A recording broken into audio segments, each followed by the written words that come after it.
그러니까 약을 먹어서 올라갔다는 얘기는 막 뼈가 자라 올라왔다는 건데 세상에 그런 약은 존재하지 않습니다. 녹아내려간 뼈, 얇아진 잇몸을 다시 두껍게 하고 재생하는 방법은 현재 존재해요. 아무것도 안 했는데 다시 젊어진다. 그거는 불가능하겠죠. 다만 노력을 해가지고 저속 노화를 하는 방법은 가능할 것 같아요. 요즘 인터넷 하시는 분들은 다들 아시겠지만 치과 의사가 만들었다, 구강유산균 먹기만 해도 잇몸이 자라 올라온다, 이렇게 하다 보니까 정말 잇몸병으로 고생하시는 환자분들이 마케팅적으로 혹할 수밖에 없는데, 그렇게 싸고 좋은 거는 존재하기가 어려울 것 같습니다. 만약에 그런 게 존재했다면 저희가 치과에서 먼저 권장을 했겠죠. 일단 TV나 방송이나 그런 부분에 나가는 광고들은 좀 과장된 그런 부분도 좀 있어요. 마케팅 홍보를 통해서 환자분들의 시선을 끌어야 되니까. 아예 효과가 없냐?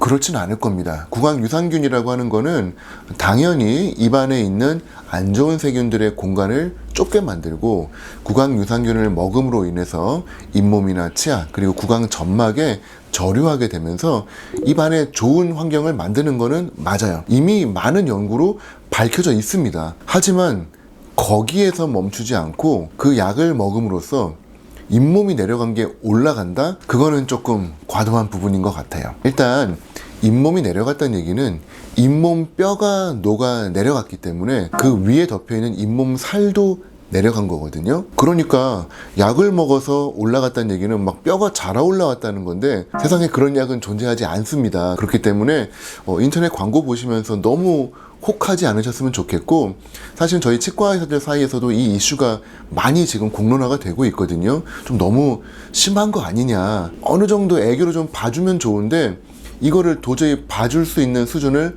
넘어서기 시작을 했습니다. 최근에 한 업체는 영업정지까지 이제 먹었고, 그러다 보니 점점 이거에 대한 경각심을 저희 치과 의사들도 이거 그대로 두면 환자분들 많이 속으시겠다, 그런 경각심을 좀 갖고 있기 때문에 주변에 그런 약 드신다고 하면은 말리고 있는 그런 상황입니다. 물론 이제 10대, 20대의 건강한 잇몸으로 완전히 돌아가는 거는 사실은 불가능할 것 같아요. 저희가 이제 치료를 두 가지 방법으로 합니다. 첫 번째는 재활. 기능이 안 되면은 틀니를 넣고, 치아가 부서져 있으면은 크라운을 씌우고 해서 저희가 재활의 방법으로 치료하는 방법이 있는데, 저희가 꿈꾸는 궁극의 치료는 재생이에요. 재활, 재생, 이름 비슷하지만 완전히 레벨이 다르죠.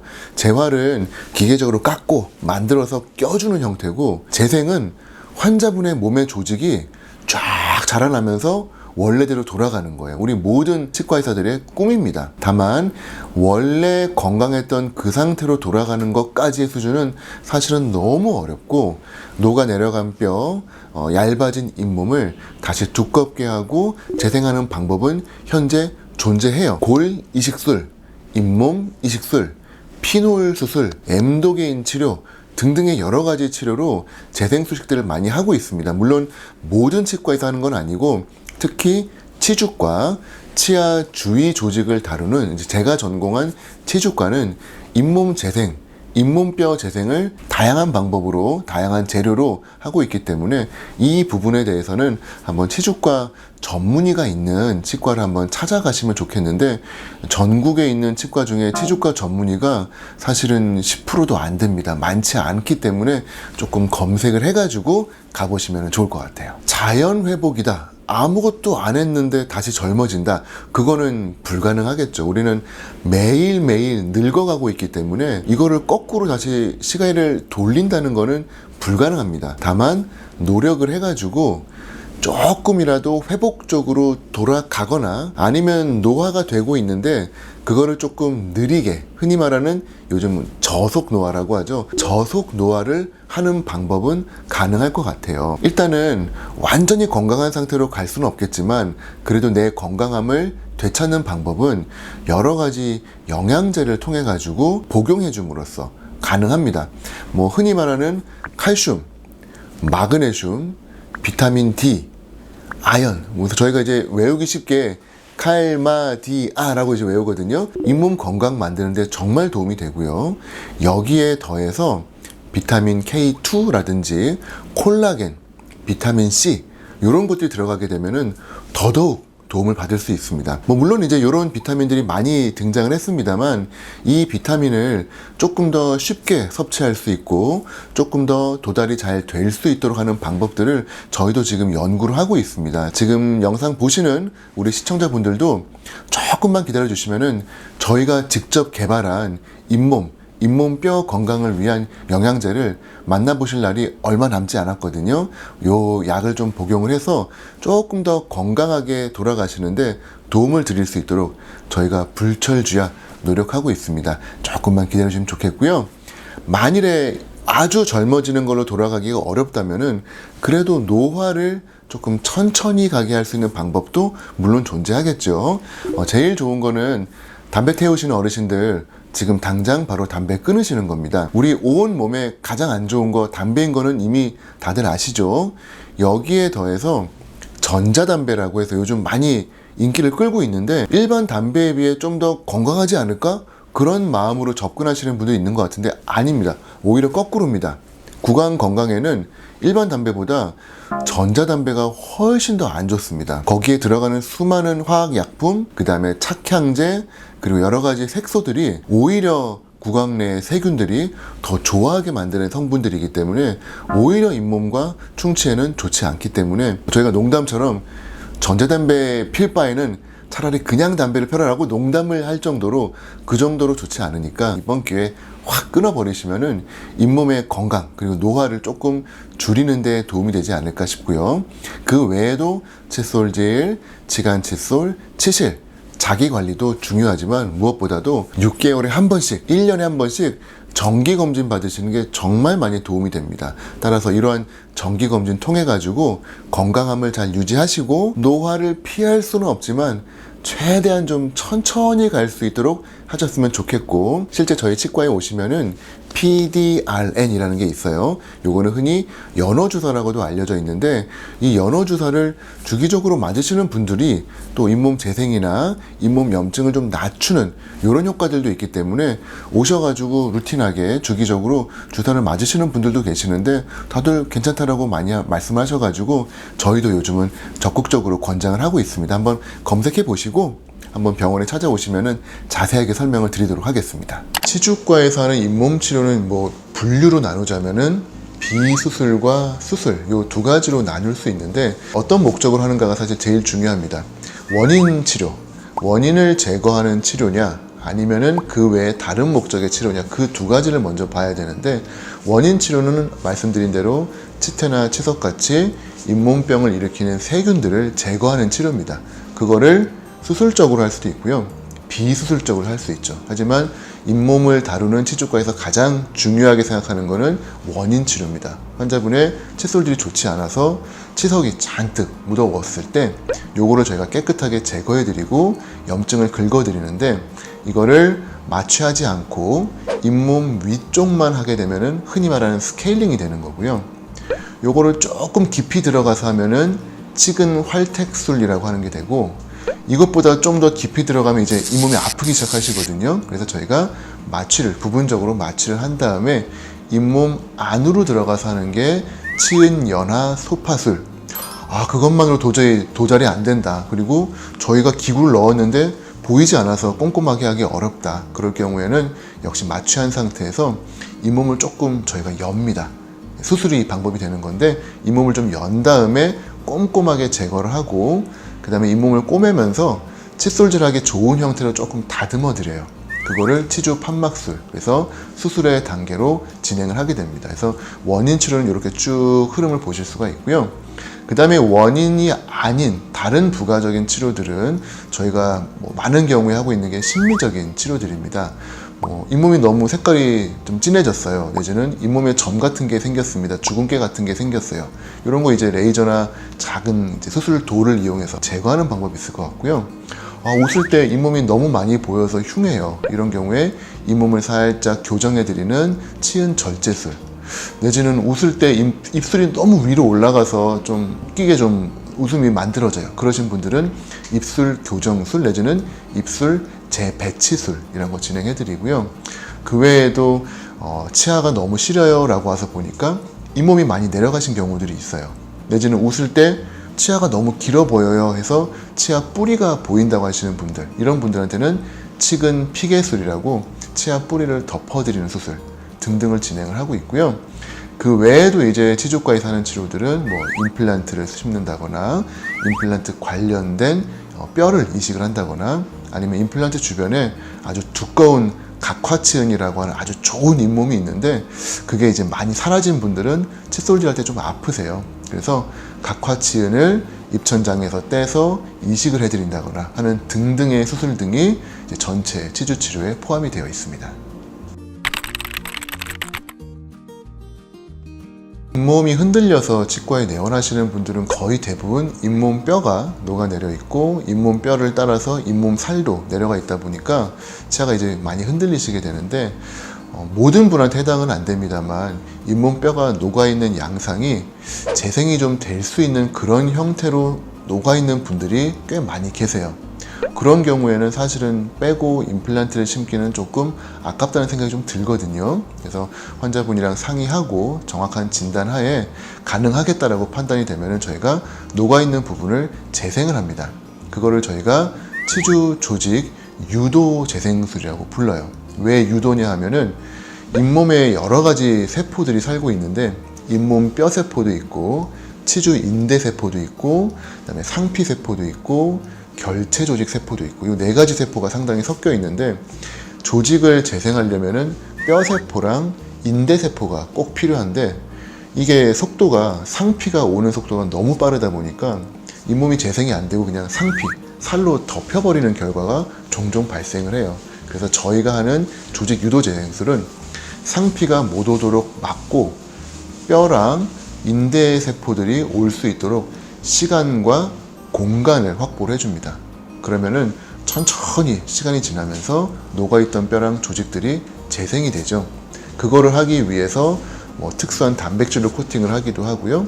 특수한 차폐막이라고 하는 막을 넣어서 덮어주기도 하는데 결과적으로는 조직을 원하는 조직들로 유도해서 재생을 하는 그 가장 큰 개념을 치주조직 유도 재생술이라고 하고요. 그 아래에 보면은 이 경우에는 뼈가 너무 많이 녹아서 뼈를 좀 미리 줘야겠다라고 싶을 때는 합성으로 만들어져 있는 뼈라든지 아니면은 환자분의 뼈를 다른 부위에서 떼와 가지고 이식을 한다거나 여러 가지 방법으로 치조골을 먼저 이식을 해드립니다. 그 경우에는 저희가 치조골 이식술이라고 부르고요. 그 외에 뭐 특수한 단백질이 필요하다 그런 경우에는 성장을 도와주는 단백질을 넣어서 성장 인자를 이용을 해가지고 적용을 하기도 하죠. 그래서 방법론적으로는 되게 많은 치료 방법이 있습니다만 거대한 그 우산, 엄브렐라는 치주 조직 유도 재생술이고 그 아래에 다양한 술식들이 있습니다. 모든 환자분한테 적용할 수 있는 게 아니기 때문에 반드시 치과에서 상담을 좀 받고 진행하시는 게 좋을 것 같아요. 수술 시간은 30분 정도 내외로 길지 않고 많은 병원에서 이 수술을 하는 건 아니거든요. 2-3개월 후에는 주변 잇몸과 잘 어우러진 두툼한 잇몸을 보실 수 있게 될 겁니다. 요즘 잇몸이 내려가서 고민인 분들이 많으시죠? 잇몸이 내려간 것은 치은퇴축이라고 하는데 이런 치은퇴축은 심리적으로도 보기 좋지 않고 계속 방치된 경우 드러난 치아 부분이 마모가 돼서 적절한 치료가 필요합니다. 오늘 내려간 잇몸을 회복시키기 위한 수술 방법인 잇몸 이식술에 대해서 소개를 해드릴까 합니다. 잇몸이 내려가는 이유는 여러 가지가 있을 수 있는데요. 기본적으로 잇몸 자체의 염증, 치주염, 그 다음에 과도하게 씹는 힘이 가해지거나 아니면 어느 한 치아가 악궁에서 너무 벗어나 있는 경우 또는 원래 유전적으로 얇은 잇몸 이런 여러 가지 이유가 원인이 될 수 있습니다. 그렇지만 잇몸이 내려갔다고 모두 잇몸 이식술로 좋은 효과를 기대할 수 있는 건 아닌데요. 예를 들면 전반적으로 뼈가 수평적으로 녹아 내려간 분들, 그 다음에 치아를 계속 바깥쪽으로 미는 힘이 가해지는 분들, 그리고 치아 위치가 악궁에서 너무 과하게 크게 벗어나 있는 경우는 잇몸 이식술이 적절하지 않거나 주기적인 재수술이 필요할 수 있습니다.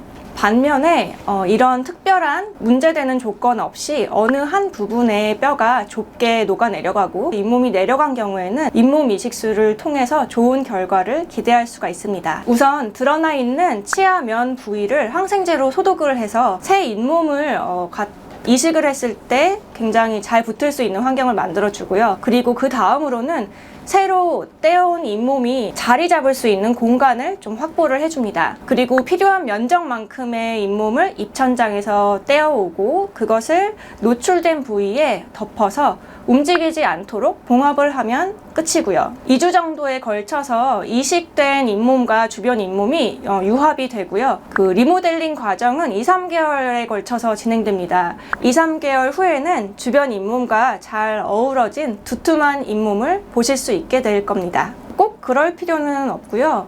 요새 뼈 이식 재료가 많은 것처럼 잇몸 이식 재료도 있습니다. 수술이 두려우신 분들은 그 방법을 이용하셔도 될 것 같습니다. 하지만 솔직히 말씀드리면 내 몸에서 뗀 잇몸 조직이 이식을 했을 때 제일 생착도 잘 되고 예쁘게 잘 아물거든요. 한 번만 용기를 내주셔서 가장 좋은 결과를 얻을 수 있기를 바랍니다. 우선은 마취를 확실히 하고서 진행하기 때문에 수술 중에 느끼는 통증은 없을 거고요. 서서히 마취가 이제 풀리면서 그때부터 통증을 느끼시는데 대부분 환자분들이 얼얼하다 정도로 표현을 하시기 때문에 생활에 큰 지장은 없습니다. 수술 시간은 30분 정도 내외로 길지 않고 많은 병원에서 이 수술을 하는 건 아니거든요. 그래서 경력이 오래된 치주과 전문의에게 상담을 받아보시기를 권유드립니다. 네, 안녕하세요. 치주과 전문의 박정철입니다. 오늘 치근 피개술이라고 하는 제목으로 어떤 내용의 진료인지 그리고 그 사례를 좀 예를 들어서 설명을 좀 드리도록 할게요. 치근, 치아의 뿌리라는 뜻이고요. 그거를 덮어주는 그러한 치료가 되겠습니다. 대부분 환자분들이 치아 뿌리가 너무 길게 보여서 노출됐어요. 아니면은 치아가 너무 뿌리가 보이고 점점 길어지는 것 같아서 흉해요. 아니면 이제 치아가 이러다가 빠지는 거 아닐까 걱정돼요 라고 저희한테 내원을 많이 하시고요. 여러 가지 이제 원인들이 있습니다만 특별한 원인 없이 이제 잇몸 바깥쪽 부분에 뼈가 높고 잇몸이 내려가는 경우에 저희가 이 부분을 덮어드리는 치료를 하게 됩니다. 이거는 수술의 방법이기 때문에 잇몸 입천장에서 잇몸살을 뜯어서 옮겨서 꼬매주는 과정이고요. 그 절차를 좀 예를 들어서 한번 설명을 드릴게요. 40대 중반의 남성분이셨는데 오른쪽 위에 자꾸 이렇게 치아 뿌리가 길어져 보이고 이게 시리고 또 그 다음에 이제 이러다가 빠지는 게 아닐까 걱정이 돼서 왔어요 라고 저희한테 오셨어요. 여기에 이제 치아를 파내고 떼우는 레진 치료도 가능합니다만 사실은 치아가 파여 있지는 않고 치아 형태는 그대로 있고 잇몸만 내려가 있는 상태이기 때문에 이 경우에는 잇몸을 위로 끌어올려주는 수술, 즉 치근, 피개술, 치아 뿌리를 덮어주는 수술을 진행을 하게 되죠. 치아 표면을 깨끗하게 일단 소독을 해야 됩니다. 왜냐하면 새로운 잇몸이 와서 다리를 잡으려면은 그 부분이 좀 깨끗해져야 되기 때문에 저희가 표면을 최대한 깨끗하게 소독을 하고요. 그 다음에 입천장에서 잇몸을 떼가지고 이식을 할 거기 때문에 입천장에 들어갈 수 있는 공간을 만들어주게 됩니다. 물론 전부 다 이제 마취를 하고 진행을 하는 거니까 지금 상태에서 통증은 전혀 느끼지 못하시는 상태예요. 입천장에서 치료 부위의 크기에 따라서 저희가 적절하게 계측을 해가지고 입천장의 잇몸을 떼오게 됩니다.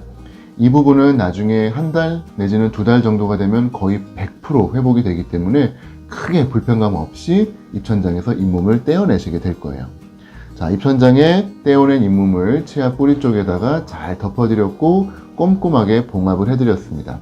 칫솔질 이쪽으로 하지 마시고 특별하게 힘이 가지 않도록 가만히 내버려 두시게 되면은 오셨을 때 이쪽 부분에 잇몸이 약간 자라 올라온 게 보이시죠? 아직 100% 자리를 잡지는 않은 상태입니다. 그래서 조금만 저희가 기다려 주게 되면은 이제 2주 차에 보시면 잇몸이 아주 두툼하게 자리를 잡았고 일단 색깔도 아주 예쁘고 조금 더 기다려 주시게 되면은 이제 잇몸도 약간의 리모델링이 생기면서 이제 저희가 원하는 형태의 잇몸으로 완전히 자리를 잡게 되죠. 처음과 후를 비교해 보시게 되면은 치아 뿌리가 거의 가운데 부분에서 한 6mm까지 노출이 됐었는데 지금은 거의 1mm 정도로 줄었습니다. 옆에 4, 5mm였던 부분은 0mm로 완벽하게 피개, 치근 피개가 일어났죠. 수술이니까 많이 아프고 괴롭지 않나요? 하고 하시는데 저희가 충분히 마취를 하고 진행을 하기 때문에 생각만큼 그렇게 아프거나 괴롭지는 않으세요. 너무 걱정하실 필요 없으실 것 같고요. 마음 편하게 오셔서 상담 한번 받아보시고 최근 피개술 치료받으시면 좋은 결과가 있으실 것 같습니다. 감사합니다. 잇몸이 특정 치아만 내려간 경우를 또 이제 사진을 보여드리면, 이분은 30대 여자분이셨는데 눈으로 보면은 이 치아가 안 좋은 게 확연히 보이죠. 아무것도 안 하고 있다 하면 이 치아는 점점점 잇몸이 내려가다가 결국에는 이제 빼는 날이 오게 될 거예요. 근본적인 치료가 되려면 뿌리가 다시 뼈 안으로 들어가야지 이 치아를 오래 쓸 수가 있어요. 여기까지 일단 교정이 할 수 있는 역할을 하고, 그 다음에 이제 아직 완전하게 커버되지 않은 부분은 잇몸 이식을 통해서 해결을 하면은 위와 같은 결과를 얻을 수 있는 거죠. 다들 이제 뭐 충치 문제도 있을 수 있지만 잇몸이 문제가 있어서 오는 경우에 이게 이제 잇몸 치료만으로 이게 해결될 수 있으면 좋은데, 잇몸 치료뿐만 아니라 교정 치료를 해주는 게 그 치아를 더 오래 쓰는데 도움이 되는 경우가 있어서, 잇몸을 더 건강하게 더 내 치아를 오래 쓸 수 있는 교정을 치료하는 어떤 치주 교정이라는 거를 많이 하다 보니까 40대 이상의 환자분들이 많이 계신 것 같아요. 그래서 이제 오늘은 그 치주 교정에 대해서 조금 더 부연적으로 설명을 드려보려고 합니다. 일단 그 치주 교정이라는 단어가 생소할 수 있는데, 그거를 말씀드리기 앞서가지고 잇몸에 대한 얘기를 좀 먼저 하면요, 잇몸은 사실 누구나 피할 수 없이 나이가 들면서 조금씩 내려가거든요. 이거는 이제 막을 수 있는 방법은 없고 노화의 일종이라고 생각하시면 되는데, 그 이제 간혹 선천적으로 잇몸이 많이 안 좋으시거나 아니면은 관리가 너무 안 되거나 하면은 잇몸이 이제 빠른 속도로 내려가는 분들이 있어요. 이제 이럴 경우에 이제 문제가 될 수 있죠. 왜냐하면 이제 시간이 지나면 더 잇몸이 안 좋아지면 치아가 흔들리기 시작하고, 그러면 또 이제 이를 빼고 또 임플란트로 가야 되고, 이런 힘든 과정으로 넘어갈 수가 있거든요. 일반적으로 아시는 그런 풍치가 이런 거에 해당을 하는데, 근데 이제 잇몸이 안 좋아지는 경우에 특별히 다른 이슈 없이 잇몸만 조금 안 좋아진다 하면은 이거는 잇몸 치료를 하면 되는 거예요. 교정하고 상관없이 그냥 잇몸 치료를 해서 가능한 내 치아를 오래 쓸 수 있게 주기적인 체크를 하면 되는데, 간혹 이제 잇몸이 안 좋아지는 경우에 치아가 같이 움직이면서 틀어지는 경우가 있어요. 상당히 많습니다. 예를 들면 잇몸이 예전엔 안 그랬는데 잇몸이 안 좋아지면서 치아가 점점점 이렇게 벌어지시는 분들도 있고, 그리고 특히나 이제 아래 앞니가 점점점 이렇게 겹치면서 틀어지시는 분들도 있고, 그리고 앞니가 점점 앞으로 나오면서 뻗치는 분들도 있고, 이제 이런 것 때문에 오시는 분들이 많거든요. 그러면 이제 이분들은 왜 내 치아가 옛날에 안 그랬는데 점점점 이렇게 되지 하면서 이거를 어떻게 해야 되냐 하는 거를 이제 주소를 갖고 병원에 내원하신단 말이죠. 왜 그런 일이 벌어지냐면, 결국에는 잇몸이 안 좋아져서 그렇게 된 건데, 잇몸이 안 좋아지면서 치아를 잡아주는 뼈가 점점 내려가니까 이 치아들이 이제 씹는 힘이나 저작하는 힘이나 생활 속에서 힘에서 버티지를 못하고 조금씩 움직이는 거예요. 근데 그게 누군가는 벌어지는 방향으로, 누군가는 틀어지는 방향으로, 누군가는 뻗치는 방향으로 일어난단 말이죠. 그러면 이제 그것들은 잇몸 치료를 해서 일단 잇몸을 건강하게 하는 거는 필수적으로 필요할 것인데, 그런다 하더라도 이미 움직인 치아가 다시 돌아오지는 않아요. 그러면 돌아오지 않는 그 상태에서 이게 벌어지고 틀어지면은 점점점 사용을 하면서 얘네들이 더욱더 벌어지고 틀어지고 뻗치는 방향으로 굉장히 높은 확률로 진행이 되게 되고, 자기 위치가 아니다 보니까 씹으면서도 과하게 컨택이 되는 경우가 많거든요. 이거를 교합성 외상이라고 드는데, 교합성 외상이 발생하는 순간부터 치아는 급격히 안 좋아집니다. 그래서 얘를 그냥 잇몸 치료만 한다고 해서 이 치아를 오래 쓸 수 있지가 않고, 다시 움직인 치아를 원위치로 돌리는, 다시 뼈 안으로 집어넣는 그런 간단한 교정이 필요한 경우가 있는데, 이거를 이제 치주 교정이라고 이해하시면 좋을 것 같습니다. 치주 교정은 크게 봤을 때는 조금 이해하시기 쉽게 두 가지의 부류로 나눌 수가 있는데요. 일단 첫 번째는 말씀드린 잇몸이 좀 안 좋아지면서 치아들이 이제 틀어진 경우, 이런 경우에는 정도에 따라서, 그리고 환자 개인의 상태에 따라서 다르겠지만, 먼저 이제 잇몸 치료를 선행을 해서 잇몸이 더 나빠지지 않게 건강한 상태로 회복할 수 있도록 치료를 하고요. 그리고 나서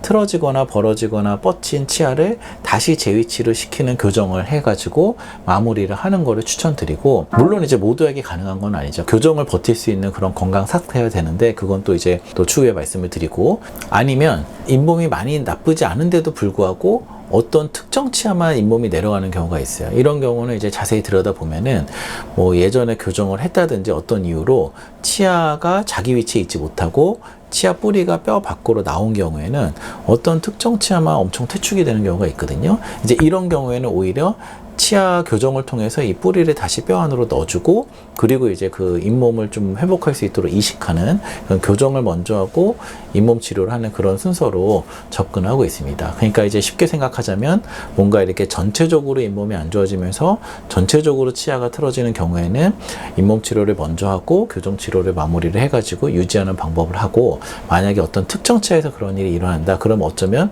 교정이 먼저 필요한 경우도 있을 수 있다, 이렇게 이해하시면 좋을 것 같습니다. 그래서 지금까지 얘기한 내용을 간단한 사례로만 이제 설명을 조금 더 드리면, 50대 남자분이셨는데 이제 사진에서 보면 치아가 사이가 벌어져 있잖아요. 그 이제 꽤 많이 벌어지셔가지고 병원에 오셨는데, 이분은 잇몸이 안 좋은 게 이제 주소가 아니고 나는 이 벌어지는 공간이 신경 쓰인다, 심미적으로 웃거나 말할 때 신경 쓰인다는 주소로 오셨어요. 이제 예전에 이제 히스토리를 테이킹 해보면 예전부터 벌어져 있던 게 아니고 원래 괜찮았다가 최근 한 5년 사이에 갑자기 계속 벌어지고 있어서 이제 신경이 쓰이시니까 오신 거란 말이죠. 이게 전형적으로 잇몸이 안 좋아지면서 벌어진 케이스라고 할 수 있습니다.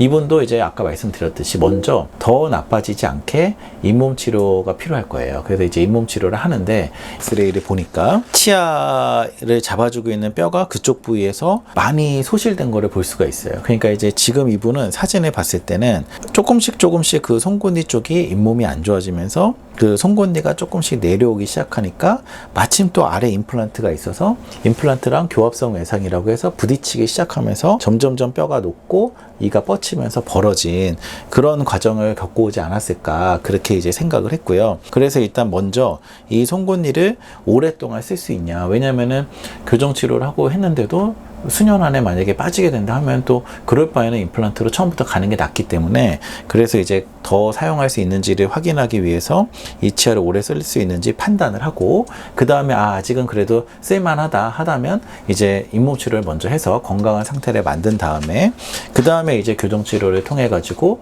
공간을 닫고 너무 과하게 닿는 컨택을 안 닿도록 이 송곳니를 조금 위로 다시 올려주면서 원래 위치대로 시키는 거죠. 그러면은 이제 사진에서처럼 좀 보기 좋게 마무리할 수가 있는데, 제가 예전보다 이런 교정을 많이 접하는 거는 아무래도 요즘 사회가 조금 더 고령화 사회가 되고 또 이제 수명도 연장되고 하다 보니까 40대, 50대 때 이런 일이 발생하면 예전 같으면은 그냥 뭐 이렇게 번거롭게 교정까지 하냐, 나 그냥 일단 쓸 때까지 쓰다가 그 뭐 빠지면 이렇게 일을 하겠다, 이렇게 판단하시기도 했는데, 지금은 40, 50대면 너무 한창인 거예요. 그래서 이제 되도록이면 내 치아를 쓰고 싶은 열망이 있고, 내가 만약에 교정이 가능하다면은 이거를 심미적으로도 개선하고 싶다 하시는 분들이 많아지다 보니까 예전보다는 치주 교정을 많이 하게 되는 것 같고, 근데 이제 치주 교정이라는 게 일반적으로 하는 어떤 심미적인 걸 목적으로 하는 교정처럼 오랜 시간이 걸리고 한다면, 뭐 1, 2년이 걸린다 하면은 그것도 부담이 되죠. 교정이라는 게 결국에는 잇몸에도 치아에도 힘을 주는 거기 때문에 그것도 이제 데미지가 0은 아닐 텐데, 이제 그럼에도 불구하고 이제 치주 교정이 장점을 가지는 경우는 얘네들은 뭔가 교과서적인 완전한 교합을 위해서 최선을 다한다기보다는 오랜 시간 교정하는 게 아니고 기능적으로 문제없는 선까지 원하는 것만 얻어서 수개월 내에 이 치아를 오래 쓰고 심미적으로 오케이가 될 수 있는 그 정도 선을 목표로 가거든요. 그러다 보니까 대부분 뭐 몇 개월 안에 끝나는 경우가 많아요. 이제 그거보다 더 시간이 걸린다 그러면은 또 무리가 될 것 같으면은 안 하는 게 나을 수도 있고 하기 때문에, 정확한 진단을 통해서 이제 이것이 하는 것이 꼭 득일까 식일까 기간과 또 뭐 비용과 여러 가지 기회비용을 설명을 드린 다음에 장단점을 말씀을 드리고 환자분과 충분한 소통을 통해서 치료 계획을 결정하고 있습니다. 그리고 이제 아까 두 번째의 케이스로 말씀드린 잇몸이 특정 치아만 내려간 경우를 또 이제 사진을 보여드리면,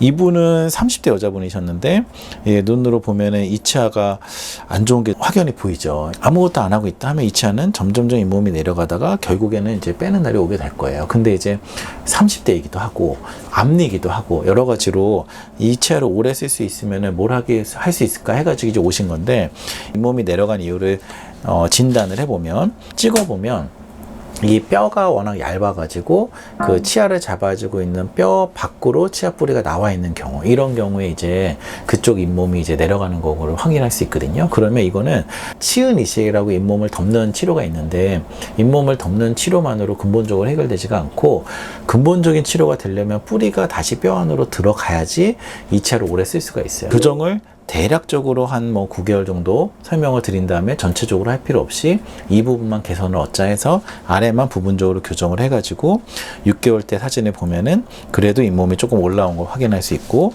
교정이 끝났을 때 보면 처음보다는 잇몸이 회복된 걸 볼 수가 있습니다. 여기까지 일단 교정이 할 수 있는 역할을 하고, 그 다음에 이제 아직 완전하게 커버되지 않은 부분은 잇몸 이식을 통해서 해결을 하면은 위와 같은 결과를 얻을 수 있는 거죠. 지금 사진에서 보면 이거 이제 잇몸 이식의 그림인데, 이제 잇몸 이식을 전문으로 하는 또 이제 치주과라는 과가 있습니다. 이제 협진을 통해서 하는 건데, 잇몸을 입천장에서 조금 떼와서 이식하는 부위에다가 붙이고 그 다음에 꼬매가지고 고정을 하는 굉장히 이제 고난이도의 테크닉이 많이 필요한 수식이거든요. 근데 이제 이 수식까지 하고 나면은 사진에서 보는 것처럼 옆에 치아와 동일한 잇몸의 높이를 회복할 수가 있다. 그리고 기본적으로 나와있던 뿌리를 뼈 안에 넣기 때문에 잇몸 이식까지 하고 나면은 아주 오랜 기간 건강하게 쓸 수 있을 거다, 이렇게 생각을 하고 치료를 진행하고 있습니다.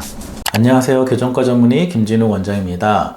오늘은 치주 교정에 대해서 얘기를 나눠보려고 하는데요. 치주는 잇몸을 얘기하는 거고, 교정은 이제 치아 교정을 얘기하는 거라, 치주 교정이라면은 잇몸에 문제가 있든지 잇몸이 안 좋은 경우에 잇몸 치료뿐만 아니라 교정 치료까지 동반하여야 완전한 결과를 얻을 수 있는 경우들이 있어서 잇몸 치료와 교정 치료를 같이 진행하는 경우에 치주 교정이라고 합니다. 치주 교정이 필요한 케이스는 크게 두 가지로 나눠볼 수가 있는데요. 첫 번째는 잇몸이 안 좋아서 치아가 틀어지는 경우입니다. 사진에서 보는 것처럼 잇몸이 안 좋은 경우에 점점점 치아 사이가 벌어지기도 하고요. 그리고 오른쪽에 보이는 사진처럼 점점 치아가 쏠리면서 틀어지기도 합니다. 본인이 자기를 돌아봤을 때 예전에는 분명히 안 그랬는데 점점점 치아가 벌어진다, 점점점 치아가 틀어진다 하는 경우에는 잇몸이 원인인 경우가 상당히 확률적으로 높을 수 있습니다. 또한 벌어지고 틀어지는 것 뿐만 아니라 치아를 잡아주는 뼈 자체가 약해지는 거기 때문에 치아가 정출되기도 하는데요. 이 정출이라는 건 어떤 거냐면, 원래 송곳니의 위치가 이 옆에 치아의 위치 정도에 있었을 텐데 시간이 지나면서 송곳니가 엄청 다른 치아에 비해서 내려와 있는 게 보이시죠? 이렇게 정출이 된 건데, 처음부터 덧니처럼 정출이 있던 게 아니고 예전에는 안 그랬는데 점점점 내려와서 정출된 것 같다고 이제 보일 때는 잇몸의 원인일 가능성이 많다는 거죠. 이제 이런 경우에는 벌어진 것도 마찬가지고 틀어지는 것도 마찬가지고 정출되는 것도 마찬가지고, 얘를 해결하기 위해서는 잇몸 치료는 필요할 것입니다. 왜냐하면 잇몸이 안 좋아지기 때문에 벌어지는 현상이라. 하지만 잇몸 치료를 통해서 얻을 수 있는 거는 잇몸이 더 나빠지지 않게 되는 거고, 이미 벌어지고 틀어지고 내려온 치아가 다시 들어가는 거는 아니거든요.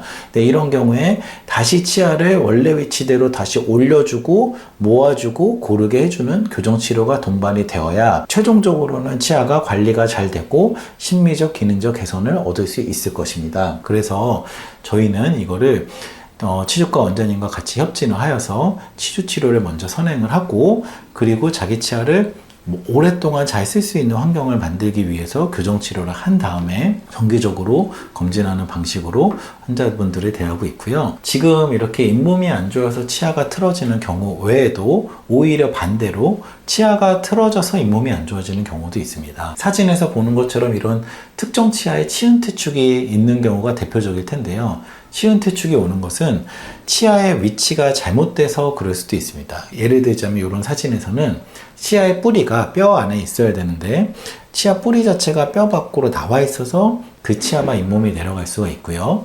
그리고 또 하나는 치아의 위치가 나쁘지 않음에도 불구하고 치아를 잡아주는 뼈 자체가 얇아서 어쩔 수 없이 치은이 퇴축되는 경우도 있을 수 있습니다. 그리고 마지막으로 치주 질환으로 잇몸이 안 좋아서 어떤 한 치아만 퇴축이 일어나는 경우도 있는데요. 근데 제가 이제 경험하다 보면은 보통 1번과 2번의 이유가 같이 나타나는 경우가 많고, 이런 경우에는 많은 경우 교정을 언젠가 했는 상황인 경우가 많더라고요. 그러면 교정이 끝나고 나서 좀 뼈가 너무 얇아가지고 치아의 위치가 조금 완전하지 못할 때 이런 치은 퇴축이 일어나기도 하는데, 사진으로 봐서 일반적으로도 느낄 수 있겠지만 저 치아를 오래 사용하기가 쉽지 않을 것이고, 결국 저 치아는 쓸 때까지 쓰다가 빠지고 임플란트를 해야 되는 날이 올 수도 있을 것입니다. 근데 이런 것을 또 치주 교정을 통해 가지고 먼저 저런 상황이다 하면은 치아 교정을 통해서 뿌리를 먼저 잇몸뼈 안으로 집어넣고, 그것만으로도 잇몸이 어느 정도 좋아질 텐데 남은 부분을 잇몸 이식을 통해서 해결하면은 치아 자체를 오래 쓸 수가 있겠죠. 이제 그런 접근을 통해서 치주 교정을 하고 있습니다. 그래서 정리하자면 치아 교정과 잇몸 치료를 같이 동시에 진행하는 것이 치주 교정이라고 할 수 있을 텐데, 이것은 잇몸이 안 좋아져서 치아가 점점 틀어지는 경우나 아니면 치아의 위치가 잘못되어서 잇몸이 안 좋아지는 경우에 이런 치주 교정을 하게 되는 경우가 많고, 이런 케이스는 치주 치료만 하든지 교정 치료만 하든지 하는 것이 완전한 개선과 기능 회복을 얻기가 쉽지 않기 때문에 근본적인 해결을 위해서는 교정 치료와 치주 치료가 같이 협진을 통해서 해결하는 것이 중요하다, 이렇게 말씀을 드릴 수 있겠습니다. 그래서 오늘의 케이스를 좀 살펴보자면, 치은 퇴축이 있는 케이스를 교정 치료를 먼저 해서 개선을 하고 남은 부분을 잇몸 이식을 통해서 회복을 하는 그런 케이스를 보여드리려고 하고, 또 하나는 점점 잇몸이 안 좋아지면서 예전에는 공간이 없던 치아들이 벌어지고 뻗쳐지는 경우에, 이런 경우에는 치주 치료를 통해서 먼저 건강한 상태를 만들고 교정을 통해서 예전을 회복하는 그런 케이스들에 대해서 오늘 간단히 설명드리려고 합니다. 첫 번째 케이스입니다. 30대 여자 환자인데 잇몸이 퇴축됐다는 이유로 이제 본원에 내원하셨는데, 그 사진으로 보면은 특정 치아 하나가 잇몸이 많이 내려가 있는 경우를 볼 수 있습니다. 보통 잇몸의 치은 퇴축은 아랫니에서 있는 경우가 많은데요. 치아를 잡아주고 있는 잇몸 뼈가 얇은 경우가 많아서 위에는 사실 아랫보다는 훨씬 좀 두툼한 편이어서 치은 퇴축이 쉽게 일어나지는 않고, 아래치아에서는 치은 퇴축이 있는 경우가 많고, 저는 이제 병원에서 워낙 이런 환자분들이 많이 오시다 보니까 많이 보고 있는데요. 이런 케이스를 이제 접할 때는 이게 왜 이 치아만 내려갔을까에 대한 원인에 대한 해석이 필요할 겁니다. 엑스레이를 찍어보면 요 보이는 요 동그란 부분이 아래 치아를 잡아주고 있는 잇몸뼈인데, 이 잇몸뼈가 사람마다 두께의 차이가 있는데, 이분의 경우에는 잇몸뼈가 워낙 얇다 보니까 상대적으로 이 치아가 위치할 공간이 한정적이었죠. 근데 그 잇몸이 내려간 그 치아 자체가 보면은 여기 빨간 점선으로 표시된 것처럼 뼈 바깥으로 조금 나와 있어서 잇몸이 내려간 것으로 보이더라고요. 이거는 정확하게는 사실 CT를 통해서 확인할 수 있고, 이제 그거는 병원에서 진단할 때 CT가 아마 필요할 것입니다. 그걸 통해서 이 환자분은 일단은 다른 걸 다 떠나서 나와 있는 뿌리를 뼈 안으로 넣어주는 게 1순위일 거고, 그리고 나서 내려간 잇몸을 잇몸 이식을 통해서 회복하는 것이 2순위의 치료가 될 것이라고 판단을 하였습니다. 그래서 다른 부분에 대한 어떤 치료의 니즈는 없었기 때문에 아래 앞니 쪽만 부분적으로 교정장치를 붙여서 교정을 시작하였고, 사진에서 보이는 것처럼 6개월이 지났을 때 보면 처음보다는 눈에 띌 정도로 잇몸이 좀 올라오는 것을 확인할 수 있습니다. 이 상황은 잇몸 이식을 한 건 아니고 그냥 교정을 진행을 한 것인데, 교정을 통해서 나와 있는 뿌리를 안으로 넣어주는 것만으로도 어느 정도 치아 잇몸이 회복되는 것을 확인할 수 있습니다. 그래서 교정이 시작하기 전, 그리고 교정을 9개월 동안 진행해서 교정을 마무리했을 때 사진인데, 처음보다는 잇몸이 좀 회복된 것을 확인할 수 있고, 그리고 엑스레이를 찍어봤을 때도 이 빨간 점선이 뿌리를 나타내는 선인데요. 이 뼈 안에 나와 있던 뿌리를 최대한 안으로 집어넣어서 가능한 선에서 최대한 뿌리가 뼈 안에 위치할 수 있도록 집어넣은 것을 엑스레이 상으로도 확인할 수 있습니다. 사실은 여기서 더 넣는다면 더 잇몸을 살릴 수 있는데, 근데 너무 많이 넣게 되면 오히려 혀 쪽 안쪽에서 잇몸이 내려가는 경우도 있을 수 있기 때문에 결국에 뼈가 한정적이어서 어느 정도 안전한 선까지만 엑스레이로 확인하면서 집어넣게 되었고, 그 다음은 또 잇몸 이식으로 회복할 수 있기 때문에 1차적인 교정 치료를 여기서 마무리를 하였습니다. 그리고 이제 이어서 잇몸 수술을 시작한 건데, 이거는 사실상 이제 저의 영역은 아니고 저희 병원에 이런 잇몸 수술을 잘 하시는 또 치주과 외과 원장님들이 계시기 때문에 그분들의 협진을 통해서, 여기 보이는 잇몸은 입천장에서 잇몸을 떼우는 거고요. 입천장에서 잇몸을 떼와서 여기다 넣고 잘 고정해서 이렇게 꼬매게 되면은 이 잇몸이 저절로 생착이 되면서 잇몸이 회복되게 되거든요. 그래서 4주 후의 모습입니다. 교정 전에 내려가 있던 잇몸을 교정을 통해서 뿌리를 뼈 안으로 넣어줘서 마무리를 하고 잇몸 이식까지를 했을 때 이 사진을 보면은 그래도 저 치아를 살렸다 이렇게 얘기할 수 있는 상황이 되겠죠. 이런 상황이 된다면 물론 앞으로도 예우를 지켜보긴 해야겠지만 훨씬 이 치아에 오랫동안 쓸 수 있을 거라고 생각이 들고, 이거를 처음 시점에서 교정 없이 만약에 바로 잇몸 이식을 했더라도 어느 정도 잇몸이 회복될 수는 있었겠지만 근본적으로 뿌리가 뼈 밖에 있는 것은 한계가 있기 때문에 잇몸 이식의 성공률이나 그 치아 예우에 있어서는 근본적인 해결이 교정으로 필요했다. 그래서 전형적인 치주 교정을 한 케이스를 소개해 드렸습니다. 두 번째 케이스도 마찬가지인데요. 간단하게만 보여드리면 앞에 분이랑 비슷해 보이지만 또 다른 분입니다. 이렇게 치아 하나가 치은이 퇴축이 되신 분들이 생각보다 많더라고요. 교정을 예전에 하셨었는데 끝났을 때 조금 아쉽게 끝났든지 아니면 끝났을 땐 괜찮았는데 예전으로 조금 돌아가려고 하면서 뿌리가 나왔든지 아니면 애초에 뼈 자체가 너무 얇아서 한계가 있었다든지 이런 케이스들이 많고요. 여전히 아까 케이스랑 마찬가지로 뿌리가 뼈 밖으로 나와 있는 걸 확인할 수 있는데 이분은 오히려 아까 분보다도 더 뼈가 얇은 걸 확인할 수 있습니다. 그리고 또 예전에 교정을 했지만 다른 부위도 좀 틀어진 게 있어서 위에 쪽은 교정하지 않고 아래만 전체적으로 교정해서 내려간 잇몸을 올리고 치아를 고르게 하기로 하였고요. 교정 후에 이제 4개월이 됐을 때 보면은 그래도 아주 드라마틱하게 잇몸이 조금 살아나고 있는 거를 확인할 수 있습니다. 그리고 치아도 조금 더 고르게 되고 있고요. 그리고 이제 7개월 됐을 때 많이 좋아졌죠. 그래, 이 정도 되면은 그래도 이 치아를 오랫동안 쓸 수 있는 환경을 회복했다고 생각이 들어요. 처음 4개월, 7개월 함으로써 그냥 교정만으로도 뿌리를 집어넣으면서 어느 정도 잇몸이 저절로 회복이 되는 걸 확인할 수 있고, 여기까지 왔을 때 엑스레이를 찍어보면은 더 이상 자리가 없어가지고 더 넣기는 힘들었기 때문에 이 상태에서 이제 잇몸 이식으로 넘어가려고 하는 그런 찰나에 있습니다. 그래서 병원에서 진료하다 보면은 요즘에 치은 퇴축 때문에 오시는 분들이 많은데 모든 분들이 가능한 건 아니고 진단이 필요하겠으나 만약에 뿌리가 뼈 밖으로 나와 있는 게 명확하고 안으로 늘 자리도 있다 그러면은 교정만으로도 어느 정도 많은 회복을 얻을 수 있을 거고, 그리고 나서 잇몸 이식까지 하게 된다면 완전한 치료를 통해서 치아 하나를 살릴 수가 있겠죠. 이거는 기간이 대략적으로 케이스에 따라 다르지만 1년 미만의 시간이 소요하게 되고요.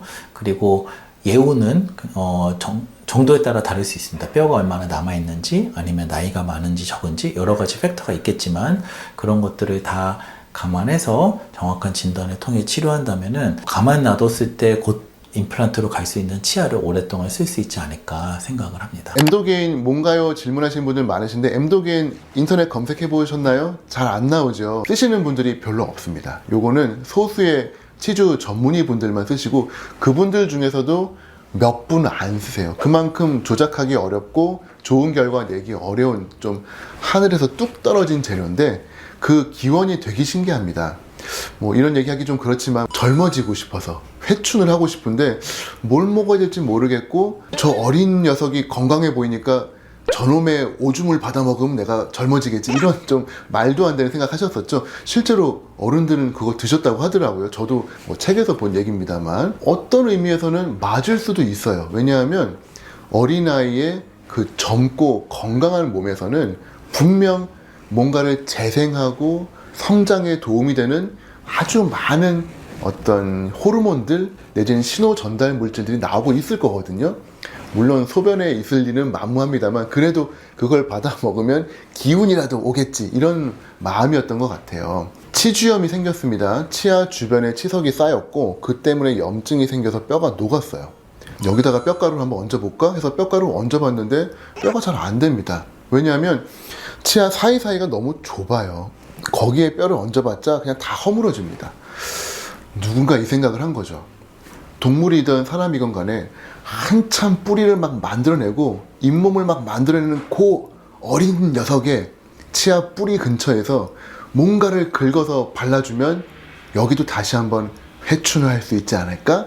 라는 생각을 한 스웨덴의 치과 선생님께서 하셨고, 사람 거는 쓸 수가 없으니까 이 돼지, 가장 사람이랑 유사하다고 알려져 있죠. 도축장에 간 거예요. 도축장에 가가지고 돼지 머리를 갖고 온 겁니다. 6개월 된 어린 돼지의 머리를 갖고 와서 치아 부분에서 조직을 긁어낸 다음에 뭔진 모르지만 단백질을 다 그냥 출연했어요. 그리고 그거를 손상된 잇몸에 발랐는데 6개월 뒤에 보니까 뼈도 생기고요, 치주 인대도 생기고, 백악질이라고 해서 치아 뿌리를 덮어주는 조직인데, 이거는 우리 잇몸 아래에서 뿌리가 만들어질 때 아니고선 절대 만들어지지 않거든요. 그게 생긴 거예요. 40대 후반의 잇몸에서 완전 회춘이 일어난 거죠. 그래서 엠도게인이라고 하는 제품이 등장을 했고, 그 제품이 전 세계 1위 임플란트 회사인 스트라우만이라고 회사를 통해서 판매가 되고 있습니다. 하지만 말씀드린 대로 사용하기 어렵고요, 까다롭고, 그 노하우 다들 잘 모릅니다. 그렇기 때문에 검색해 보시면은 사용하는 치과가 많지 않아요. 저는 엠도게인을 10년째 사용을 해오고 있고, 제가 적절하게 판별한 케이스에서는 최소한 좋은 결과들을 얻고 있습니다. 단 모든 치아에 엠도게인을 적응한다고 되는 것은 아닙니다. 엠도게인이 잘 될 만한 치아가 있어요. 제발 이 영상 보시고 내 치아 살려주세요 라고 해서 거의 막 덜렁덜렁 되는 상태로 오시면 안 됩니다. 제가 안 좋은 소식을 드릴 수밖에 없어요. 이거는 전 세계 어디를 가도 뼈가 안 됩니다. 치아 살릴 수 없어요. 지금 거의 손으로도 빠질 정도의 치아이기 때문에 이거를 재생하는 것은 불가능합니다. 그렇기 때문에 엠도게인이라고 해서 정말 죽은 치아를 살리는 기적의 약물은 아니에요. 다만 뼈가 잘 될 결손부를 갖고 계시다면 충분히 도전해 볼 만합니다. 그럼 그 결손부의 형태는 뭡니까? 일단은 치아가 안 흔들리면 제일 좋습니다. 안 흔들리는데 뼈가 녹아 있으면 좋고요. 흔들리더라도 조금 흔들리는 게 좋습니다. 적게 흔들리는 게 좋고요. 세 번째는 결손부의 형태예요. 혹시 치과 가셔서 엑스레이 보셨을 때 엑스레이 상에서 치아랑 치아 사이의 뼈가 평평하다, 이런 거는 엠도게인 잘 안 됩니다. 근데 대각선으로 뼈가 녹아 있어요. 그러면은 이렇게 오목한 부분에 엠도게인이랑 뼈 이식 해드리면 뼈가 잘 됩니다. 그래서 결손부의 형태가 중요해요. 뼈가 들어갈 수 있는 그릇의 모양이면 뼈 다져놓으면 도망가지 않아요. 그래서 뼈가 되는 거예요. 근데 이 그릇이 얕아요. 접시 같아요. 얹어놓으면 바람만 불어도 흩어지죠. 이거는 뼈가 될 수 없거든요. 그렇기 때문에 엠도게인이라고 모든 치아에서 재생되는 건 아니고, 결손부의 형태가 엠도게인을 담을 수 있는 그릇의 형태여야 되는데, 그거는 엑스레이를 찍어봐야만 알 수가 있어요. 그래서 첫 번째, 흔들어 봤을 때 흔들리지 않으면 재생의 가능성 높아지고요. 흔들리더라도 아주 조금 흔들리면 더더욱 좀 더 좋고요. 세 번째는 결손부의 형태가 좁고 그리고 그릇과 같은 형태면은 역시 가능합니다.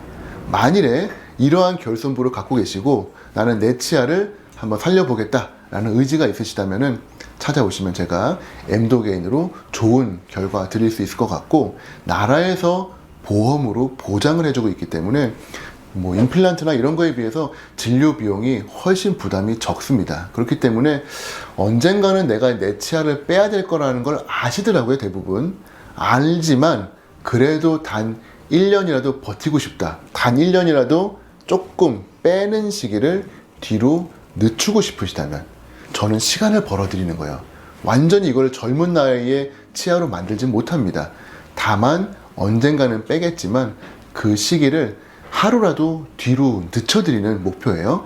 그 치료 철학에 동의하신다면은 한번 찾아오시면 제가 좋은 진료 가능할 것 같습니다. 요즘 환자분들이 이제 인터넷 검색을 많이 해가지고 오시는 치과 키워드 거의 1위가 엠도게인이라고 하는 겁니다.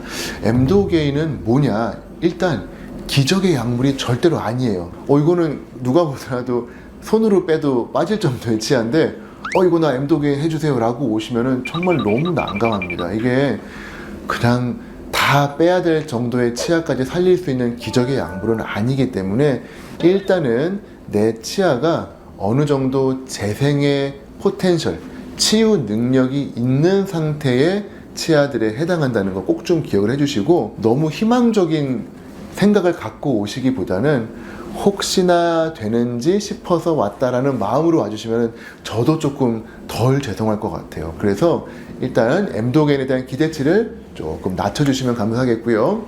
두 번째, 치아 동요도입니다.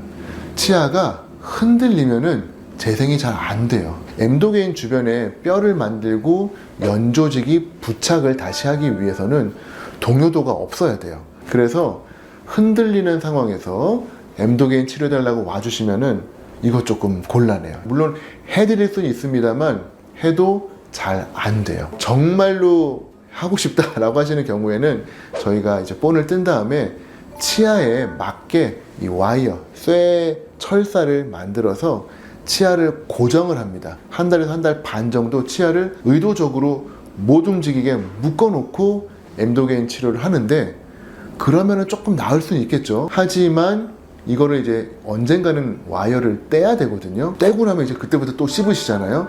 그러면 또 흔들리는 힘이 발생을 하기 때문에 사실은 엠도게인은 흔들리는 치아에는 그냥 안 하시는 게 좋습니다. 세 번째는 엠도게인을 해야 되는 그 치아의 뼈가 어떻게 녹아있느냐가 되게 중요해요. 치석이 있었습니다. 그 주변으로 뼈가 폭탄 꽝 떨어지면 움푹 파이죠. 그런 식으로 뼈가 녹았다. 아, 이거는 엠도게인 넣어주면은 뼈가 막 찹니다. 이거는 제가 이거 됩니다 라고 자신있게 말씀드리는데, 우리 이제 오래 살다 보면은 노화에 의해서 잇몸은 조금씩 내려가게 돼 있어요. 이게 전체적으로 뼈가 쭉 내려가서 치아 사이사이가 뜨고 비어 보이는 게 있는 경우에 이거 엠도게인 다 해주세요 라고 오시면은 제가 신이 아닌 이상 이 세월을 거슬러서 뼈를 쭉 올리는 방법은 아쉽게도 없습니다. 이거는 전 세계 어디를 가셔도 불가능해요. 그래서 안타깝지만 이 엠도게인 치료로 수직적으로 그냥 쭉 내려앉은 이 뼈를 그대로 끌어올리는 거는 불가능하고, 국소적으로, 그러니까 부분적으로 온폭 이렇게 파인 치아의 뼈는 잘 만들 수 있고요. 그리고 치아 부위별로 봤을 때 뿌리가 하나인 치아들 뼈 잘 됩니다. 뿌리 2개인 치아도 웬만하면 돼요. 근데 위턱 어금니가 뿌리가 3개거든요. 얘네들 진짜 복잡해요. 이게 뼈가 막혀있을 때는 괜찮은데 이제 녹으면서 이 공간이 생기면은, 우리 옛날에 베트남 전쟁할 때 막 터널 파가지고 미군들이 막 전쟁하려고 했다가 포기했죠. 똑같습니다. 이 뿌리 사이를 청소를 해야 되는데 기구가 들어가지를 못해요. 운이 좋아서 청소를 하고 엠도게인을 넣었다. 그리고 뼈가 막 생기는 걸 기다리고 있다.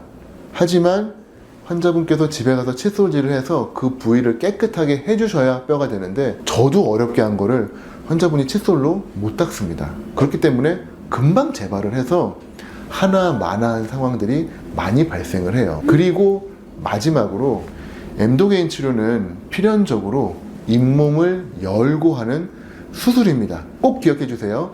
엠도게인은 수술이에요. 잇몸을 열고 염증을 제거하고 엠도게인을 넣어주면은 뼈는 만들어집니다. 근데 잇몸을 한번 들렸다가 붓고 나면은 염증이 빠지면서 반드시 내려오게 돼 있어요. 이거 재생되는데 왜 내려옵니까? 뼈는 재생이 돼요. 근데 잇몸 살은 수술을 받게 되면은 그 영향으로 내려가게 돼 있습니다. 그래서 어금니 쪽은 괜찮아요. 근데 앞니 요거 하나 엠도게인 해주세요 라고 왔을 때 내려가는 거 조금 감수하시겠다고 하면 제가 해드리겠는데, 안 돼요, 예뻐야 돼요, 이러신 분들은 제가 엠도게인 수술을 안타깝게도 할 수가 없어요. 그래서 엠도게인이 갖고 있는 한계들이 좀 있기 때문에 요거를 꼭 좀 명심을 해주시고요. 내가 이게 잘 모르겠다 그러시면은 일단은 한번 오셔서 상담을 받아보시는 게 가장 확실해요. 하지만 너무 희망적인 기대를 갖고 오시기보다는 조금 조심스러운 마음으로 될지 안 될지 같이 한번 고민하는 마음으로 와주시면은 저도 좀 더 편안하게 그리고 친절히 설명드릴 수 있을 것 같습니다. 안녕하세요. 치주과 전문의 양혜주입니다. 오늘 저는 몇 가지 새로운 약제에 대해서 설명드리려고 하는데요. 우선 잇몸 이식술을 동반한 엠도게인 활용에 대해서 소개해드리겠습니다. 잇몸이 내려앉았다 이런 표현을 많이들 하시는데, 우리 눈에 보이는 분홍색 잇몸이 혼자 내려가는 것은 아니고 사실 그 분홍색 잇몸은 잇몸뼈를 감싸주고 있어요. 잇몸뼈에 염증이 생겨서 잇몸뼈가 녹아 내려가면 분홍색 잇몸의 높이도 그 뼈를 따라 내려가게 되는 겁니다. 먼저 건강한 잇몸 상태에서 그 아까 말씀드린 분홍색 잇몸에 염증이 생겼을 때 이런 치은염 증상이 있으시고, 여기서 더 진행이 된 경우에는 이제 치아를 잡아주는 잇몸 뼈가 녹기 시작하면서 치주염이 진행되는데요. 이 사진에서도 보실 수 있다시피 분홍색 잇몸 높이가 위쪽은 더 위로, 아래쪽은 더 아래로 점점 내려가는 것이 보이시죠? 이건 뼈가 많이 흡수가 됐다는 뜻입니다. 이런 잇몸은 자연적으로 재생이 되지 않고 잇몸 부족으로 인해서 치아를 보호하지 못하면 치아가 흔들리거나 심하면 빠질 수 있기 때문에 주기적인 검진과 관리가 필요합니다. 우선 잇몸 이식 방법에 대해서 설명드릴게요. 여기 치은 퇴축이 일어나서 치아의 뿌리 표면이 노출되어 있습니다.